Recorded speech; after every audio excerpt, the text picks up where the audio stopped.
Hello friends, ന്യൂസ്മാറ്റിക്സ് and മറ്റൊരു വീഡിയോയിലേക്ക് ഏവർക്കും ഹാർദവമായ സ്വാഗതം.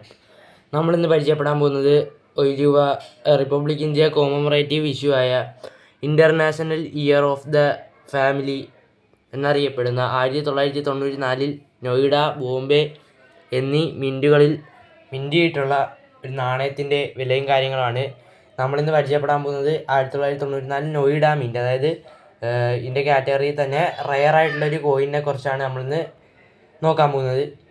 അപ്പോൾ ഇതാണ് ആ കോയിൻ. നമുക്ക് ആദ്യം ഈ കോയിൻ്റെ മുൻവശവും പിൻവശവും ഒന്ന് കണ്ടുവരാം. ഇതാണ് ഈ കോയിൻ്റെ മുൻവശം.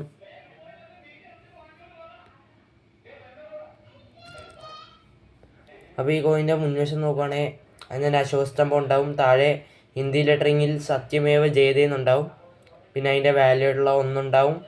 ഇവിടെ 2 ട്രാൻസ്ലേഷൻസ് കാണാം, ഹിന്ദിയുടെയും ഇംഗ്ലീഷിൻ്റെയും. ഭാരത് അതിൻ്റെ ട്രാൻസ്ലേഷനായിട്ടുള്ള ഇന്ത്യ നമ്മുടെ റൈറ്റ് സൈഡിൽ കാണാം. റുപ്പിയെ അതിൻ്റെ ട്രാൻസ്ലേഷനായിട്ടുള്ളത് റുപ്പി എന്നത് നമുക്ക് റൈറ്റ് സൈഡിൽ കാണാം. അപ്പോൾ ഇത്രേ ഉള്ളൂ ഈ രൂപ നാണയത്തിൻ്റെ മുൻവശമായിട്ട് വരുന്നത്. ഈ നാണയത്തിൻ്റെ പിൻവശം നമുക്ക് കണ്ടറിയാം. ഇതാണ് അപ്പോൾ ഈ നാണയത്തിൻ്റെ പിൻവശം. ഇവിടെ ഒരു ഫാമിലിയുടെ ഒരു സർക്കുലർ ആയിട്ടുള്ള ഒരു ഫിഗർ കണ്ടിട്ടുണ്ടാവും.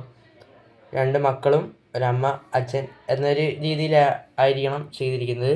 പിന്നെ ഇവിടെ ഇംഗ്ലീഷിൽ international year of the family എന്നെഴുതിയിട്ടുണ്ടാവും.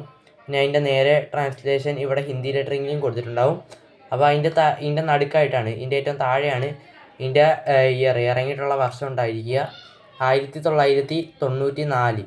അതിൻ്റെ താഴെയായിരിക്കും നമുക്ക് മിൻറ്റ് ഉണ്ടാവുക. അതായത് ഇവിടെ ഒരു കുത്ത്, ഒരു ഡോട്ട് മിൻറ്റ് മാർക്കാണെങ്കിൽ അത് നോയിഡ ആയിരിക്കും. പിന്നെ ഒരു ഡയമണ്ടിൻ്റെ ഷേപ്പാണെങ്കിൽ അത് ഇതായിരിക്കും, ബോംബെ ആയിരിക്കും. അപ്പോൾ ഇവിടെ താഴെ ഒരു കുത്താണ് നമുക്ക് ഈ നാണയത്തിന് കാണാൻ സാധിക്കുന്നത്. അപ്പോൾ ഈ നോയിഡ മിൻറ്റ് മാർക്കിൽ മിൻറ്റ് ചെയ്തിട്ടുള്ള ഈ കോയിനാണ്. അപ്പോൾ 1994 ഇറങ്ങിയിട്ടുള്ള ഈ നാണയത്തിൻ്റെ മാക്സിമം വാല്യൂ നോക്കുകയാണെങ്കിൽ 100 രൂപ മുതൽ ഒരു UNCക്ക് ഇപ്പോഴത്തെ മാർക്കറ്റ് വാല്യൂ 1000 രൂപ വരെ കിട്ടാൻ സാധ്യതയുള്ള ഒരു നാണയമാണ്. നിങ്ങളുടെ തീർച്ചയായിട്ടും ഇതൊക്കെ കളക്ട് ചെയ്ത് വെക്കുക. ഫ്യൂച്ചറിലായാലും നമുക്ക് നല്ല വില കിട്ടാൻ സാധ്യതയുള്ളൊരു നാണയം തന്നെയാണ്. അപ്പോൾ ഇത്രയുള്ള ഇന്നത്തെ വീഡിയോ. ബൈ.